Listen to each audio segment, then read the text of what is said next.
Let's begin. We are on Chav Zayin Amud Bet 27b1. Okay, the Mishnah says, Em mochrim et shel rabim liachid. The halacha is that we're now going to continue with this idea of a synagogue. You're not allowed to sell a public synagogue to a private synagogue. What is a private synagogue? So, on a simple understanding, we're talking about a synagogue that's going to be used by a person without a minyan. Okay, so it's going to be like a private chapel in your synagogue in your own house. Okay, because you're taking it from a minyan that had a bet knesset with a minyan, and now you have less kedusha happening in there. We'll see exactly why that's the case in the Gemara. Okay, but you're taking it down from its kedusha. Divrei Rabbi Meir. This is what Rabbi Meir holds. Amru lo, they said, im ken af lo meir gedola li'iktana.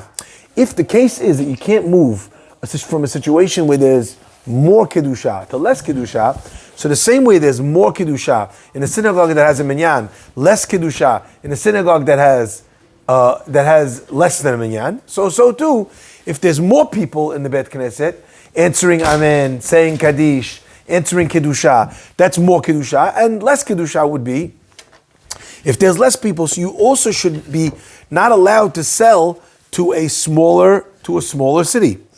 Gemara, and that's where the Mishnah leaves it. Okay, the assumption is that even Rabbi Meir agrees that you're allowed to sell it from an ir gedola to ir ketana, from a big city to a small city, but they were trying to use this as a proof against his idea that you're not allowed to sell it from a rabim to a yachid. Now we need a little bit of an introduction here when we learn this Gemara, just so we understand how Rabbi Meir understands this, and in what way does he differ from everything that we saw up until now. Let's see the Gemara. The Gemara says, Shapir ka'ami l'Rabbanan Rabbi Meir. They asked a good question, the rabbis.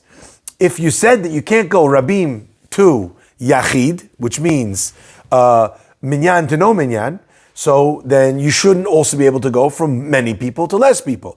And that we know that you are able to do. Rabbi Meir. So what does Rabbi Meir say? Why does he differentiate between this case and that case? The Gemara answers, from a larger minyan to a smaller minyan. Mikara kadisha, hashanami kadisha. Before they had kaddish, now they have kaddish. Before they had kedusha, now they have kedusha. Okay? So it was holy before, and it's holy now. Mirabim leyachid leka kedusha. When you go from a rabim to a single person, you do not have the kedusha of Bet Knesset in a room that is reserved for a person to pray in. Because effectively, without a minyan, that's what it is. It's a place which is reserved for a person to pray in. And there, Rabbi Meir explains, it's not about more to less, it's about kadosh to nothing. Okay? That's how Rabbi Meir gives his opinion.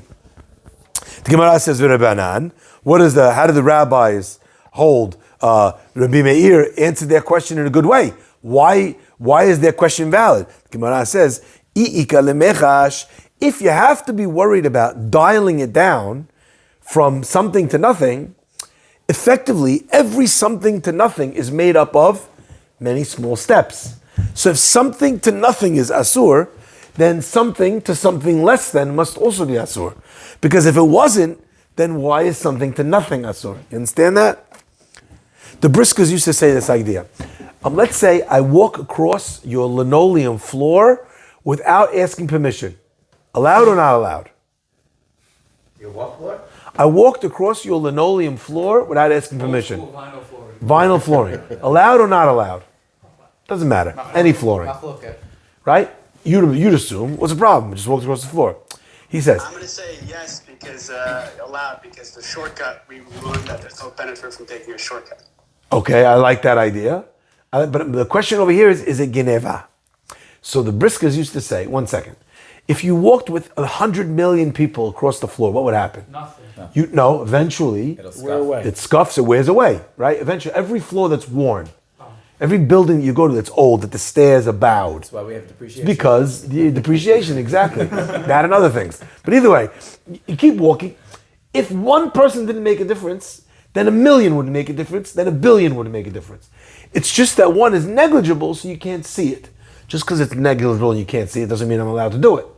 Okay, so that's what the Briskas used to say. Same idea over here that the Chachamim are answering back to Rabbi Meir. If you're saying going from Kiddusha to no Kiddusha is Asur, then it must be that going from some Kiddusha to less Kiddusha is also Asur. Because you only get to nothing by varying degrees of something less. Okay? It's still Kedusha. Where? Still Kadosh. Still Kadosh in smaller. Right. But what they're proving is less Kiddusha must also be a problem if no Kiddusha is a problem. Because no Kiddusha is made up of less. No. That's the idea that I'm bringing across here, okay? Now, let's just be clear on what they're saying. And why should you be worried about less? And it says the Gemara, Mishum berov am hadrat melech. The more people you have, the more honor, the more kavod it is for the king if there's more and more people. So therefore, less people is less holiness. Okay, now let's just pause now that we saw this Gemara, okay? Because we already said that if you sell the synagogue in the right way, you're allowed to use it for something which is not a disgrace. Here Rabbi Meir is saying you're not allowed to even pray in it with less people. That's a holy usage. This is really important. Rabbi Meir fundamentally disagrees on what we learned up until this point. Rabbi Meir holds that the Kiddusha of the Beit Knesset is sacred on the building. It's not on the money. It can't be pushed off onto money. It can't be agreed upon by the committee or the community. It's the actual building itself which has Kiddusha. So therefore, if that building itself has Kiddusha, however you sold it, if you're going to move it down to a lower level of Kiddusha, that's going to be a problem. So therefore, Rabbi Meir maintains his opinion.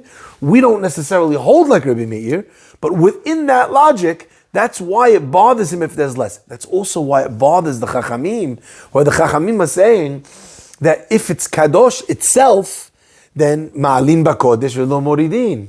So if there's no minyan, you're saying it's Asur. I get that. But then it should also be Asur if there's less people, because that's Moridin and Kedusha. Why do you need another case to bring it if we prove the point of Ma'alin Bakodesh? What do you mean? That you could only go up, you can't go down. So in this case, public to private is going down. Wouldn't that be covered under the umbrella of... No, because the Chachamim over here understand that if you sold the synagogue properly, then you're allowed to use it for something else. Any case? Yeah, just not a bizayon.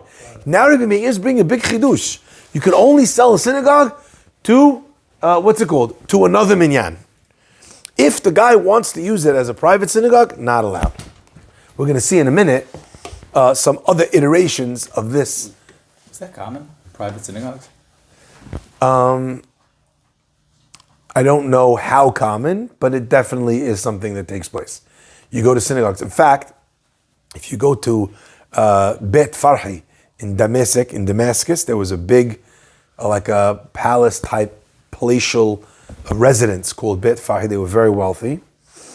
And I think it's still standing as far as I know. Someone's trying to renovate it. Damascus, you said? In Damascus.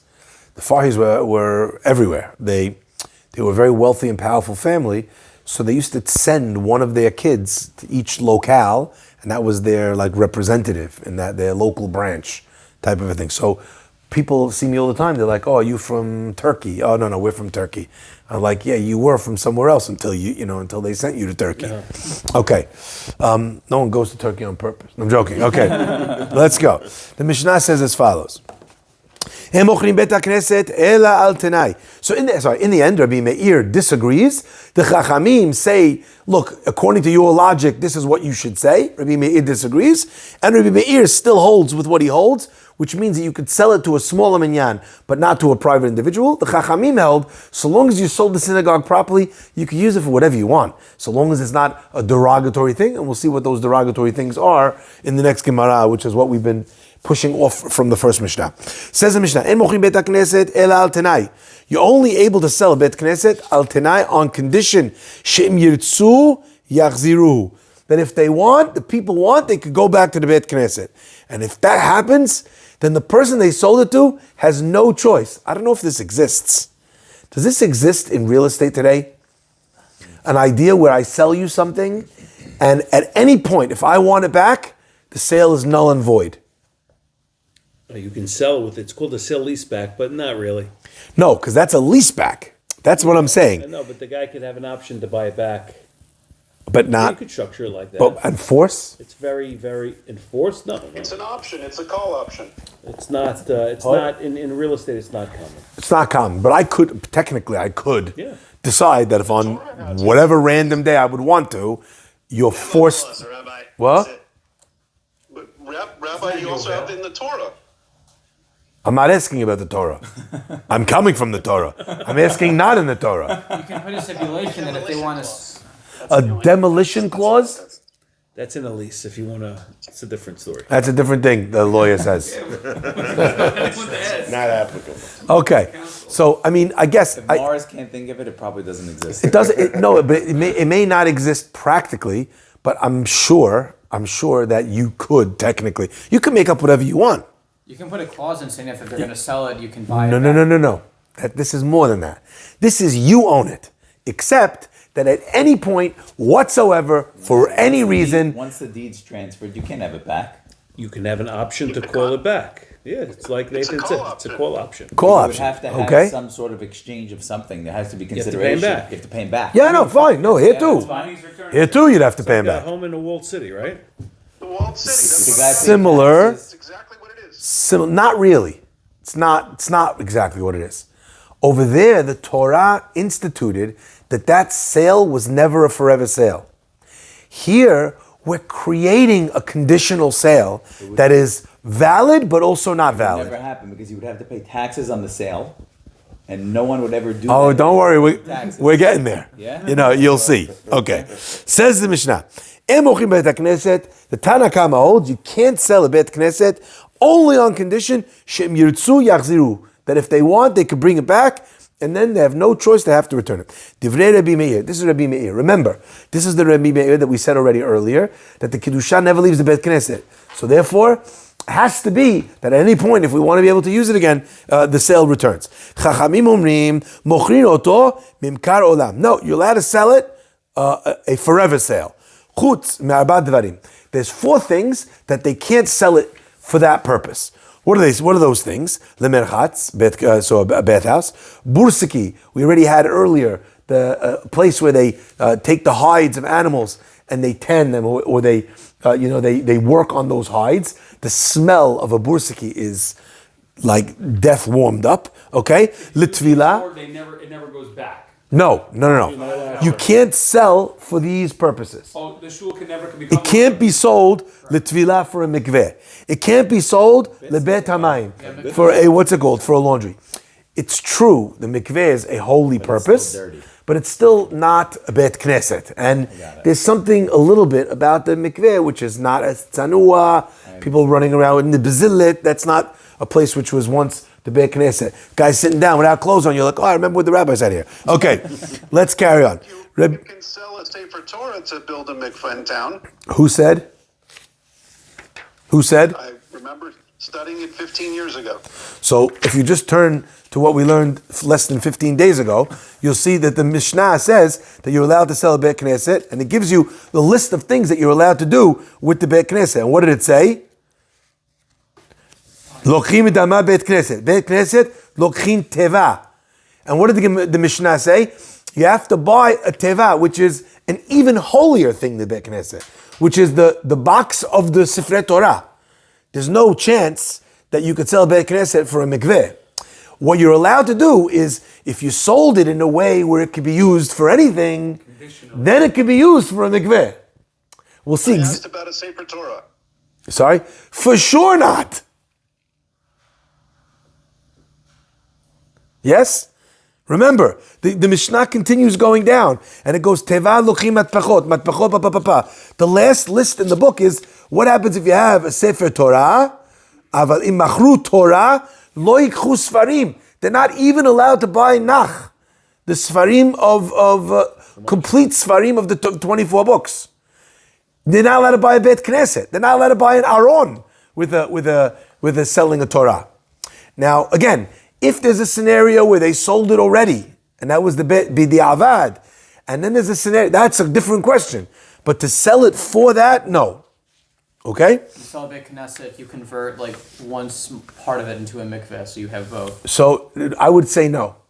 Why would I say no? What would be my logic to say? You guys heard Jonathan's question? Jonathan said maybe you sell Beit Knesset, you keep 92% Beit Knesset, 8% of it becomes a mikveh. It's still a degradation. So, But I still have a Beit Knesset. but it's not full, 100%. So who said that that little bit? About the kadosh to kadosh. So, but who said that you can't have 8%? I still have a Beit Knesset. You have both. I just have a Beit Knesset and a mikveh. It's like the minyan or less than minyan. What is it like? No, it's not like the minyan, less than minyan. Because again, I still have the full, whatever I had before, I still have now. What is it comparable to? It's comparable to v'chen motorehen. That if I bought the Beit Knesset, sold the Beit Knesset, and then I used the money to buy a Sefer Torah, and I have leftover money, just because I already did the right thing with part of it, doesn't mean the change I can use to something else. So you see that the whole of it needs to go to it. That I'm learning from Mochen Motrehen to the answer to your question. That even though I have 92%, all of the percent needs to be used for whatever I told you it needs to be used for. Okay? Let's continue. So the Mishnah says clearly, the Chachamim say you're allowed to sell a Beit Knesset forever, except that you can't sell it for these four things. Now this to me is fascinating.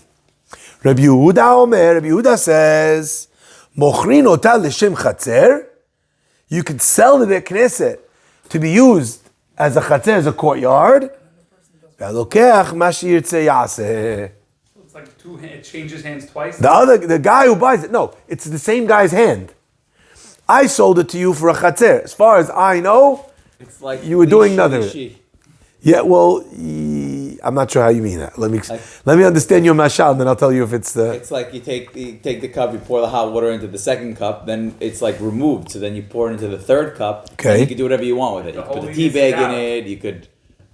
Yeah, they're removing Looks like the Kedusha they're from removing the kedusha from courtyard it by removes it. by Selling it to the courtyard. Yeah. Once at that point, they can Kedusha's sell and do gone. whatever you want with it. The Then it's kedusha is green gone. Oh, so see, you introduced another sale. That's why I was asking you what you mean when you say klishishi. Rabbi Yehuda does not say the guy needs to sell it No, again. he didn't. Not a third Oh, sale. The use. same guy. Same use. It's just the Use. Not The another use sale. gets Not another sale. No, I one got it. sale. What it's saying here is that us, as the sellers, can't sell it for one of those four uses. They waited to show the But I floor could plan. sell it as a chatzer. You, as far as I know, chatzer. Now you bought it as a you can do chatzer. whatever you want with it. Now you can do whatever you want with it. New architect plan. Fascinating. Right? Now, By the way, hold- this happens all the time in real estate. They buy it under the guise of using it in one usage, and then they apply for changing, right, once it's already bought. Right? Even though the sale was not allowed to be affected, knowing that it was shifting from one thing to the next, that would have blocked the sale legally. They have this by nonprofits. Sometimes when they're selling areas that belong to nonprofits. So the nonprofit's only allowed to sell it to another nonprofit, as far as I know. But what if you have, Where'd you get that from? from what I remember last time around, it's called, in London, it's called D1. Oh, in London. Oh, so if an area is designated for a charitable purpose, so it's designated as D1, you can't then sell it to a club or to a grocery store or to a hotel, right? But once the sale happens, if the person himself wants to apply and get the zoning changed, it's easier than having the sale go through where the other guy is purchasing it for something that it's not designated for. So that's literally what's happening here. I can't sell it to you for those things. Why? Because that's a bizayon to the way I'm looking at this at the synagogue. I'm allowed to sell it to you as a chatzer. But once I sell it to you as a chatzer, if I sold it to you in a way where I'm taking the kedusha off, because I'm saying it's going to be used for nothing, for observation deck, for whatever, a square, a museum. Once I took it out of kedusha in the sale, then the guy, now I can move from a museum. But didn't we already learn that the trustees and the townspeople could sell a synagogue, take the money, and you could do whatever you want with it? Excellent. So this is, each time we come across this, you have to pay attention. Who said it? So Rabbi Yehuda is not working. Rabbi Yehuda is on this, is simultaneously, he has an element which is a chumrah and a kula. And we'll see in just a second what that means.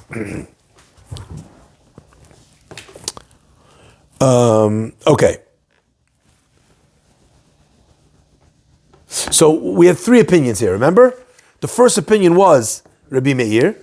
We said already Rabbi Meir holds that the synagogue retains its sanctity, the building itself. Then we have the Rabbanan, which is the opinion that we've been running through the whole time. That if the townspeople sell it, then they can effectively remove the Kedusha because it goes onto the money. So they said you could use it for anything except for bizayon, okay? So even if it's not a kadosh thing, no problem. The last opinion of Yehuda is saying, no. The sale itself is not enough. I also have to stipulate something. So you know how Rabbi Meir held that there's a stipulation of a time release? Okay. Like it has to be that there's this. By the way, what if it's never exercised? Rabbi Meir's stipulation. Like it's temporary. If we ever want to come back, we can come back. It doesn't matter if it's never exercised because it illustrates that the people is trying to say that we might come back one day. Okay, so the stipulation carries the power. Rabbi Yehuda is taking a little bit of Rabbi Meir and a little bit of the Chachamim. And he's saying we need a stipulation in order to remove the Kedusha, and we need the sale of the people, okay? If you don't have one or the other, you don't have a problem. So it turns out he's more lenient than the Chachamim if you did the stipulation, because then you can use it for whatever you want, including these four things. He's more machmir than the Chachamim because he holds that you need a stipulation in the first place. You see that? So Rabbi Yehuda's new territory. Says the Gemara, Ula Rabbi Meir, Hechi dai riba. I don't understand. You just told me that if I sell the Bet Knesset and I'm going to use it for something else, okay, time release, no problem. I can use it for something else. Hechi dai riba. How could you live in it? Hav yeribit. It's ribit. Now let's just understand what the Gemara is trying to say over here, and it's very important. We don't mean when you say dai riba, live in it. Dai riba usually means live. Rabbi Meir always held that you can't live in a Beit Knesset. It doesn't lose its sanctity. So what was Rabbi Meir saying that you could do when you sold it on a part-time level? That he was talking about making it into a private synagogue. So what Rabbi Meir said before that he can't do, this he'd be willing to do on a temporary basis. Okay? Mm-hmm. The Gemara asks now, so I have a different question. Now I moved in to make my private chapel, my private synagogue, and the reason why I'm able to do it is because there's a buyback opportunity whenever you want. Now what happens? You move back in, you buy it back from me. But, right, all this time that I was in the synagogue, I got to use the synagogue for free. Since now the money goes back, what happens? I get the money back, and I get the usage of the synagogue, which is effectively interest, okay? Why does Rabbi Meir looking at it, this is fascinating, this stuff. Why is Rabbi Meir looking at it this way? Because he's saying like this, that money is fungible, but how you quantify money is not fungible. It's either this or it's this. If that money was a sale, it's a sale. But if you could then go back later on and the money is then returned, what was the money all this time that I was holding on to? What was it considered? Retroactively. Then he shouldn't be able to take it back. You shouldn't have the stipulation. What do you mean? If it's a rebate, yeah, then by definition, if you sell it, you sell it. There shouldn't be a reversionary right. that is effectively what the Gemara is asking. You're asking it in terms of let me stop you from making the sale. The Gemara is asking, let me stop you from using it. So it's the same question. But Rabbi Meir is saying, this is how you do it. The Gemara says, what do you mean this is how you do it? You wind up with the ribit problem if you lived in it. Because the money's a loan and I got because the money now becomes a loan and I lived in it for free. Okay? I don't know, by the way, why it's not clear to the Gemara that the money is a loan minus the usage fee of this amount of time. I do not understand. How do you calculate that? What do you mean? Like a rental. What would this property be if I was renting it for a year? By the way, you know when else we do this? In the houses in the walled cities. The guy comes to buy it back.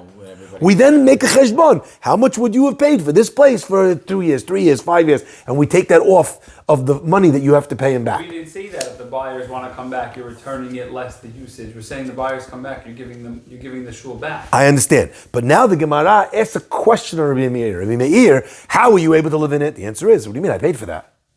How did I pay for it? By you taking off that money from the buy. The Gemara does not want to entertain this. I think... So saying this the slave. Sorry? It's the same as the slave with years till the Jubilee. Same exact concept. The slave, same concept with the house, all the same concept, right? But in all those cases, we work out what the value of the time that you did use the slave or did use the house, okay? So, but for some reason the Gemara does not want to understand it this way.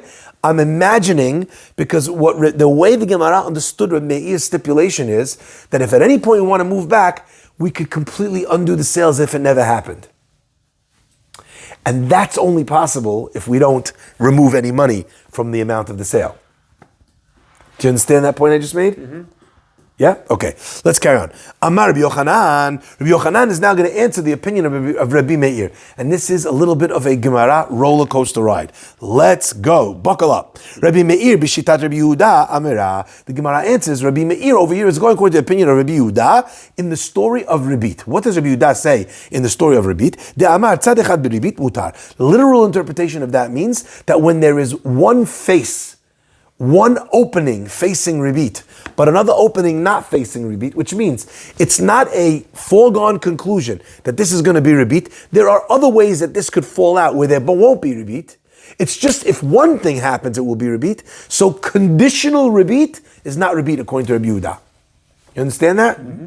Now, so if that's the case, the Gemara says, therefore, what would that? Let's find Rabbi Yehuda's opinion in situ, and then we'll plug it back into our case over here. The Tanya, the Braita says, let's say if someone came to his friend for mana, which is 100 coins. The guy comes, he says, listen, I need money from you for 100 mana. Here, take my field as a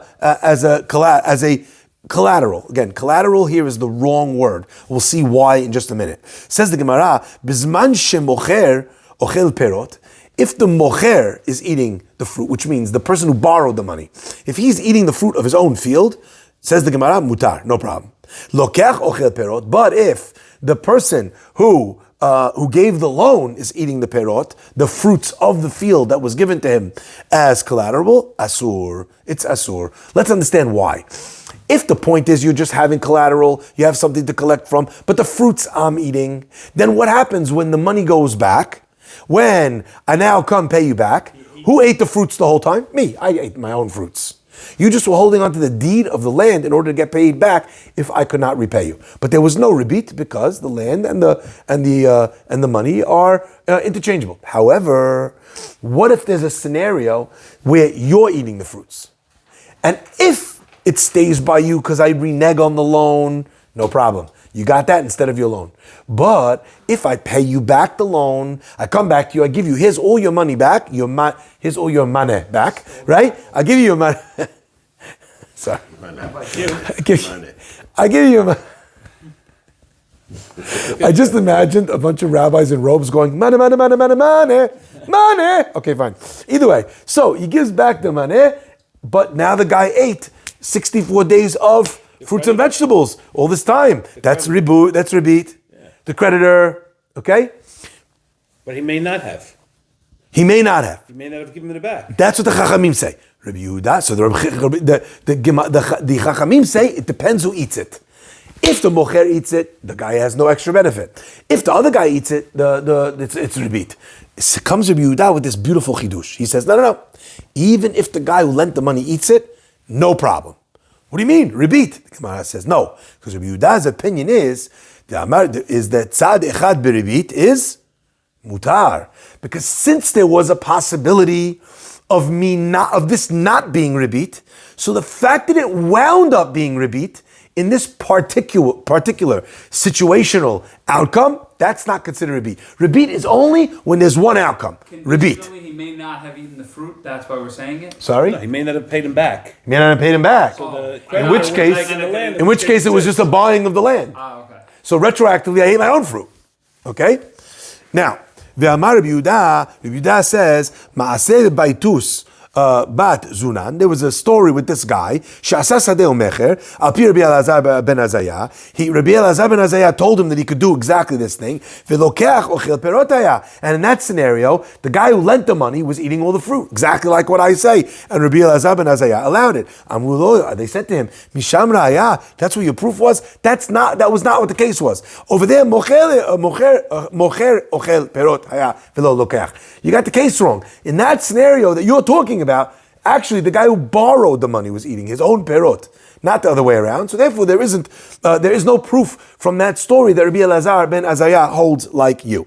But now that we say that tzad echad biribit is what Rabbi Yehuda's opinion is, right?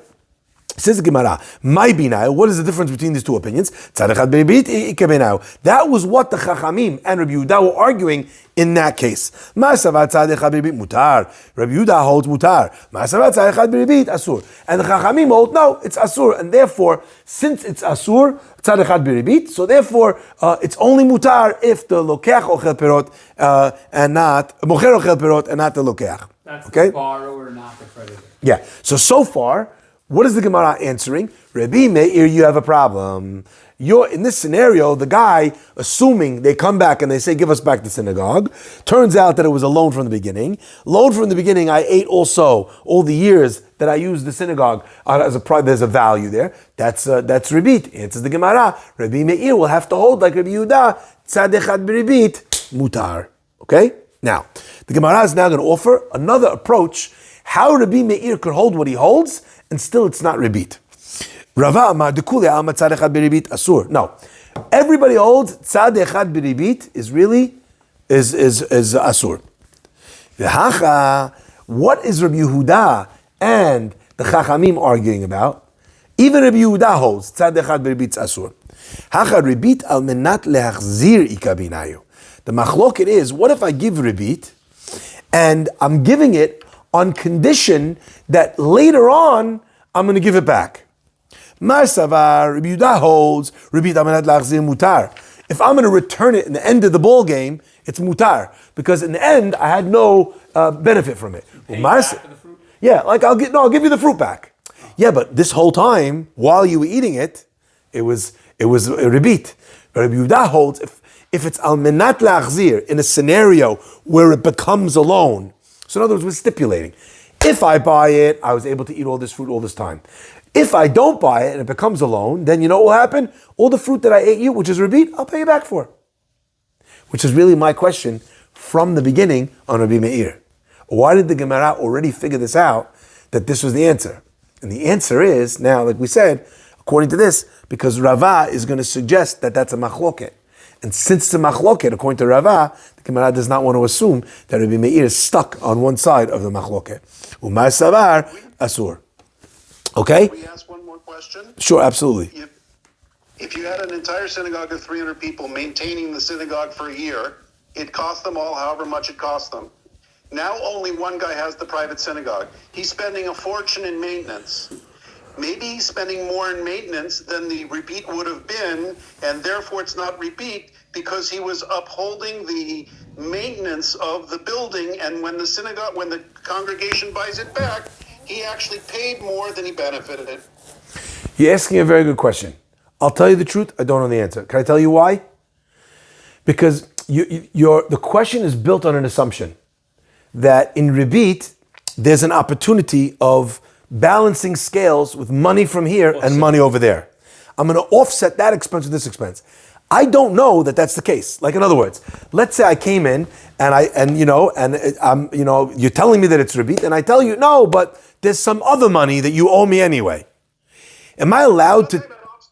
That's offset. We had two different loans, and you had a loan, and I had a loan. Here, buildings have costs of operation. The synagogue, the community would have had a cost of operating this building. And sometimes when you lease a property, you do triple net lease. Sometimes you do a lease. Somebody else has to pay the electricity. Here, the guy's expense of operating the building and having the benefit of having a private chapel. One second, Nathan. More than offsets the cost of the rent that he didn't pay. Nathan. The use of the building that you think is repeat. I'm not disagreeing that there is a concept here of offset from within the expenses. What I'm saying is that I don't know that that's how it would work here. Because let's say the guy would have bought the building. He would have used it by himself and upheld it by himself. That means he was already in for doing that level of upgraded maintenance. And still, the value of that upgraded maintenance was worth enough to him that he'd be willing to get this smaller amount of hana'ah and pay this higher amount of maintenance. And the proof of that is that he bought the synagogue.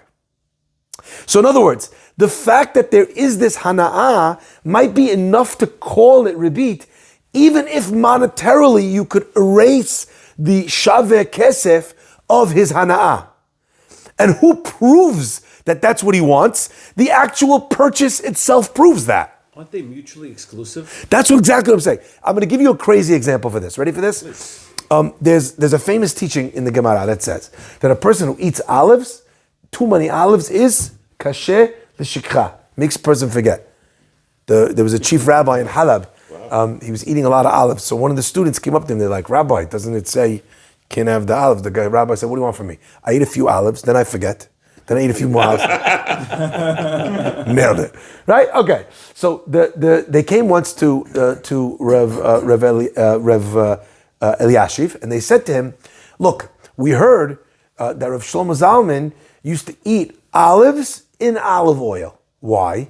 Because the Gemara says olives are kasher l'shikha, make you forget. But the Gemara also says olive oil is good for memory. Rav Eliashiv said, who said it makes you remember the things that you forgot? Maybe it makes you remember some things. The things I forget anyway. I'm not doing it. I'm out on the olives. There's no Greek feta salad in the rabbi's house. Okay? So I'm asking you really the same question over here. One way of looking at the monetary value of being here is by saying, how much is this worth? And what you're saying is net zero because it cost me so much to maintain. But what I'm suggesting is that if the guy was willing to purchase it in the first place, that means he was accepting on himself the value, the higher value of maintenance, at the same time to use it only by himself. That means that for him, that is a valid hana'ah that he holds as worthwhile. And according to him, in his own eyes, that would be ribit. I'll give you one last bit on that, okay? There's a famous story with the Hatam Sofer. Hatam Sofer, either Chafetz Chaim or the Hatam Sofer, forgetting. They came to him to borrow money. He lent the guy money. Anyway, the guy walked out. The guy, walked out. He said, thank you so much. And he left. The guy calls the student back. He says, what are you doing? Ribit. He says, what ribit? He says, I lent you the money. Now you say thank you. You pay me back and you said thank you. You gave me my money back and you said thank you. I have the money plus a thank you, ribit on thank you. The guy's like, wow, okay, no problem. See you later. Borrowed money again. Comes back, pays the rabbi, starts walking out. He says, calls him back. He says, I don't understand. You borrow money and you don't say thank you? He's like, Dichir, Rabbi, you're killing me. Last time I said thank you, you said repeat. No, this time I just walked out. The rabbi said, it's true. You're not allowed to say thank you. But I wanted to see that when you paid me back, you had veins on your neck because of the effort that it was taking you to not show hakarat hatov, because it's asur. I saw you walk out like you didn't care. Not having the repeat doesn't mean you don't have hakarat hatov. But I noticed in you. That's why I called you back. Fascinating. That's a tough one. Fascinating. Only, by the way, it fits. It fits the Hafetz Chaim. It fits the Hatam. Oh, no, sorry. Now I remember who it was. The exact person who it should be. It was Rav Yisrael Salanter, who was the father of the Musa movement. He was the one that taught people the concept of human refinement to that level. And therefore he was demanding it from his students. That you don't say thank you. Sorry? That you don't say thank Feel you. grateful. That you're not allowed to say thank you, but I should be able to see on you how difficult it is for you not to say thank you because it's asur. Would you tell the story? You're really not allowed to say thank you if someone lends money and they pay you back? That's what he said. That's what Rabbi Yisrael Salanta said. In the paying back of the money, if you say thank you, you gave him the money back and the thank you. Made him feel good. So if someone did that, what would he do? Someone did what? Said thank you. You call him back and tell him not to. But he already did it. So he called. He's teaching him the lesson. Right, but did he take the interest? Because he got the No thank you interest. already. He said he got the thank you. He took the interest, but what's he going to do? Right.